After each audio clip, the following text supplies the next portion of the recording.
બેન આપનું નામ? ભાનુબેન પરમાર. ભાનુબેન કઈ જગ્યાએ રહેવાનું? હમણાં અમે ભાડેથી રહેવા ગયા છે પાલનપુર પાટિયા. તમારી બિલ્ડિંગનું શું પ્રોબ્લેમ? અમારી બિલ્ડિંગ જર્જરિત થઈ ગઈ છે, પડી જાય એવી હાલત છે. અમને કોર્પોરેશને કેટલી વાર નોટિસ આપેલી એટલે અમને ખાલી કરવું પડ્યું છે. અમે ભાડાથી હમણાં 4 મહિનાથી ભાડું ભરીએ છીએ. અમારા બિલ્ડિંગમાં જે અવધ કોઓપરેટિવ હાઉસિંગ સોસાયટી છે એમાં એક ભાઈ જે છે રહેતા હતા તે તારું માણીને ચાલ્યા ગયા છે. વર્ષોથી એ ખાલી કરીને ચાલ્યા ગયેલા હતા, પણ તારું મારેલું હતું ને તારું તોડતા નથી. અમને ખોટી રીતે હેરાનગતિ કરે છે. અને એ વિશાલ મુનશી, એ શું કરે છે? એ કોર્પોરેશનમાં કર્મચારી છે. અત્યારે તમે શું ઈચ્છો છો બેન? અમારી બિલ્ડિંગ રીડેવલપિંગમાં ગઈ છે ને અમે નવી બનાવી. અત્યારે અમારા ભાડાના મકાનમાં ભાડા ખર્ચવા પડે છે. તમે પોતાનું રીડેવલપિંગ કરીને અમારા પોતાના બિલ્ડિંગમાં તમે રહી શકીએ ને શાંતિથી. અમારી બહેનનું જે છે તે વિડો છે, એટલે આજે થોડા પૈસામાં ભાડાના મકાનમાં ભાડું ભરવું પડે તે ખૂબ અઘરું છે. જી બેન, આપનું નામ? ભાવનાબેન, કઈ જગ્યાએ રહેવાનું? પાલનપુર પાટિયા અવધ કોઓપરેટિવ સોસાયટીમાં. અત્યારે કમિશનર કચેરી તમે આવ્યા, શાના માટે આવ્યા અને શું પ્રોબ્લેમ? બિલ્ડિંગ તોડવાની બાબતમાં આવ્યા છે. અમને કોર્પોરેશનમાંથી 7 નોટિસ આપેલી છે. અમારું બિલ્ડિંગ નવું બનાવવાનું છે, પણ એક ભાઈ છે તે અમારા બિલ્ડિંગમાં વાંધા વચકા નાખે છે, અમને તોડવા દેતો નથી. એ બાઈક કોણ છે અને શું કરે છે? એ ભાઈ રાંદેર ઉધના ઝોનમાં કામ કરે છે, વરાછા ઝોનમાં કામ કરે છે અને કોર્પોરેશનનો કર્મચારી છે.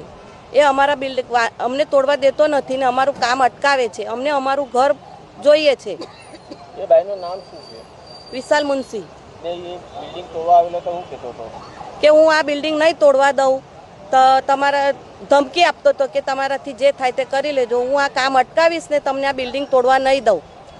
ગાળાગાળ કરતો હતો અમારી સાથે ને અમને ધાક ધમકી આપી ગયો છે.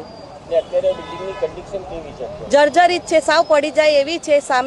સામેની પણ બિલ્ડિંગ છે, એમાં કંઈ જાનહાનિ થઈ જાય, કંઈ કશું થઈ જાય તો કોણ એના માટે જવાબદાર?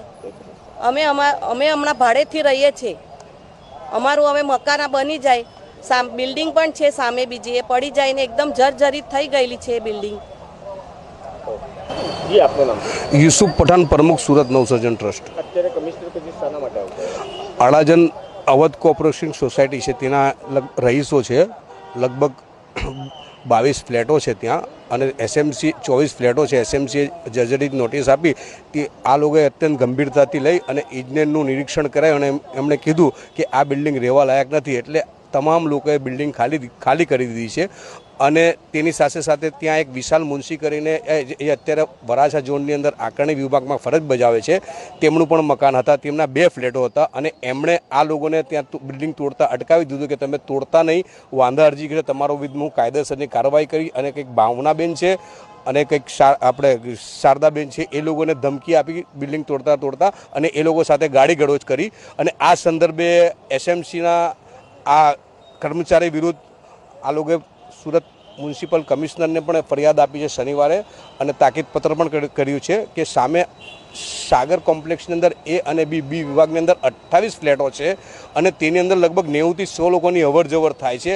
અને આ બિલ્ડિંગ એટલે આ લોકોનું અવર સી બિલ્ડિંગ પડી જાય તો ત્યાંથી જે અવરજવર કરતા સામેના એપાર્ટમેન્ટવાળા વ્યક્તિઓ છે તે કોઈને જાનહાનિ, તેની જવાબદારી કોની, એ આ લોકોએ આ એસએમસીને જાણ કરી અને આ લોકોની જવાબદારીમાંથી આ લોકો છૂટા થયા છે. અને અવધ સી બિલ્ડિંગ અને સામેની જે સાગર બિલ્ડિંગ છે એની વચ્ચે માત્ર 20 થી 25 ફૂટનો અંતર છે. એટલે ક્યારે બિલ્ડિંગ પડી જાય 3 માળનું તો તાત્કાલિક ધોરણે કોઈની જાનહાનિ થાય તેની જવાબદારી કોની, એ સંદર્ભે અને આ બહેનોને જે ધાક ધમકી આપી છે તે સંદર્ભમાં આવ્યા. આ વ્યક્તિ જે છે વિશાલ મુનશી આકારણી વિભાગમાં ફરજ બજાવે છે, પરંતુ એની તમે આવક જુઓ તો આવક કરતાં વધુ સંપત્તિ છે. અહીં જે અવધ એપાર્ટમેન્ટની અંદર તેના 2 ફ્લેટો છે, અને દીનદયાળ સોસાયટીની અંદર પણ એનો એક બંગલો છે. અને ખાતાકીય તપાસ થાય ને મ્યુનિસિપલ કોર્પોરેશન દ્વારા તો અને એસીપી દ્વારા તો એને આનાથી પણ વધુ સંપત્તિ અને બીજી બધી બેનામી સંપત્તિઓ બહાર આવી શકે છે તેમ.